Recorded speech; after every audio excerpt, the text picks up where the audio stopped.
Did you know that the last decade was the hottest in 125,000 years? And today, the level of carbon dioxide is the highest it has been in 2 million. Continuing growth of the greenhouse emission at present rate could lead to additional global warming of about 1.5 degrees Celsius by 2050. This will still result in large-scale drought, famine, heat stress, species die-off, loss of entire ecosystems and so on. If emissions continue to rise unchecked, the Arctic could be ice-free in the summer by 2040. We are losing more than 1 trillion tons of ice each year. There is still some uncertainty about the full volume of glaciers and ice caps on Earth, but if all of them were to melt, global sea level would rise approximately 70 meters or approximately 230 feet, flooding every coastal city on the planet.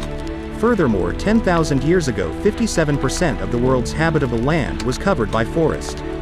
That's 6 billion hectares. Today, only 4 billion hectares are left. Globally, we deforest around 10 million hectares of forest every year. Many species become endangered because of loss of habitat. Currently, 40% of all land has been converted for food production.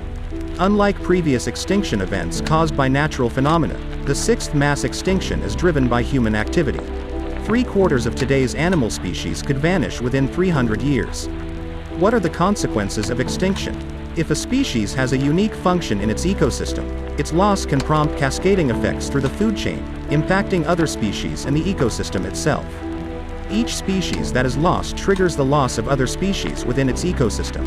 Now more than 1 million species face the threat of extinction. Climate change will be irreversible by 2030, but the world economy could more than double in size by 2050. By then we will need to produce 60% more food to feed a world population, and in doing so with a conventional farming approach would take an even further heavy toll on our natural resources. On climate change, we often don't fully appreciate that it is a problem. Earth provides enough to satisfy every man's need, but not every man's greed. When the well is dry, we know the worth of water. We are running the most dangerous experiment in history right now. We think it is a problem waiting to happen. Let us face it, there is no planet B.